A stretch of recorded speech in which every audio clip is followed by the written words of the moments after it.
hubungan mas-mas Pak ya. Betul. SDM itu tidak hanya mengeluarkan SP-SP aja. Inisiatif memang DNA kita. Jadi SDM itu tidak hanya mengeluarkan SP-SP aja berarti Pak ya? Bukan.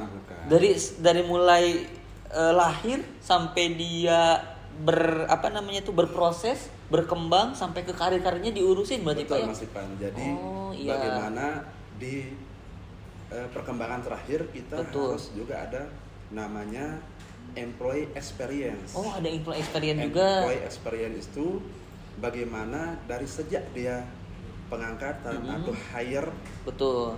rekrutmennya itu pada saat pertama kali calon-calon pegawai itu datang di BPJS Kesehatan atau bergabung di BPJS Kesehatan, bagaimana kita memberikan yang good employee experience. Tentunya untuk organisasi, Pak ya? Betul sekali. Oke. Nah, sehingga gimana, nanti pada saat dia bekerja, dia merasakan fun and meaningful yang memang digencar-gencarkan oleh organisasi kita. Betul. Pokoknya bagaimana caranya fungsi SDM itu membuat sumber daya manusia yang ada di kantor ini selaras mungkin Pak ya dengan visi misi dan tujuan dari organisasi mungkin ya, intinya seperti itu. Betul. Baik. Nah, yang kedua Pak, bidang tadi SDM sama umum ya. Umum gimana tuh Pak umum itu Pak? Kalau umum itu bagaimana memastikan kalau SDM bagaimana memastikan sumber daya manusianya. Yang kalau umum itu sekarang memastikan sarana prasarana yang ada di sebuah kantor. Kebutuhan ini kantor sama kebutuhan pegawai mungkin Pak ya. Betul sekali. Jadi sarana prasarana dari hal terkecil sampai yang terbesar. Berarti kayak pengadaan itu sama bidang umum berarti. Sampai bagaimana kita di sebuah gedung kantor itu terasa nyaman untuk bekerja. Luar biasa berarti Pak ya, banyak sekali manfaatnya ya ternyata Bapak Ibu semua. Nah, sekarang Pak yang terakhir ada komunikasi publik. Nah, kalau komunikasi publik gimana nih Pak komunikasi publik? Kalau komunikasi publik itu bagaimana kita berkomunikasi atau berfungsi sebagai humasnya BPJS Kesehatan. Betul. Selain itu kita memastikan mana data-data informasi publik yang dibuat oleh BPJS Kesehatan ini yang boleh disebarkan ke publik dan mana data-data atau informasi yang dikecualikan oleh yang tidak boleh keluar ke publik juga. Karena setiap lembaga itu memiliki data-data informasi yang dikecualikan, yang tidak boleh dipublikasikan ke publik.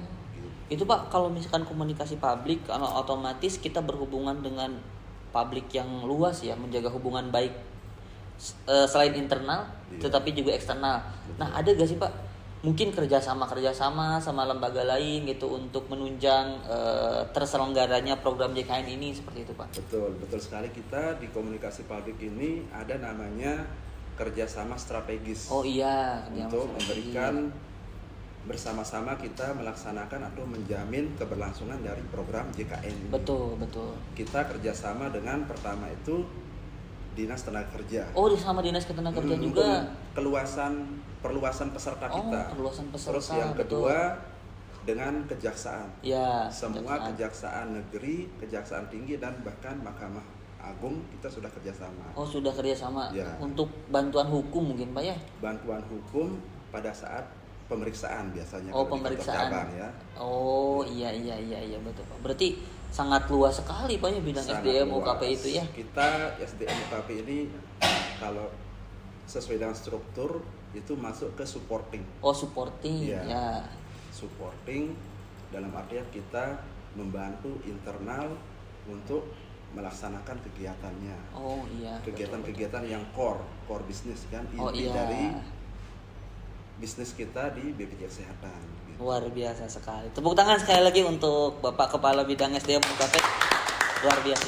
Nah, sahabat podcast, sebetulnya lebih banyak mungkin Pak ya, lebih banyak lagi tugas dan tanggung jawab serta fungsi dari bidang SDM UKP ini seperti itu. Nah, tadi di-spill sedikit-sedikit lah mengenai bidang SDM UKP ini. Termasuk rekrutmen mungkin Pak ya, rekrutmen juga di bawah bidang SDM UKP seperti itu. Nah, sahabat podcast, untuk podcast pada kesempatan kali ini saya akhiri, sampai bertemu di podcast selanjutnya. See you next time. Dadah.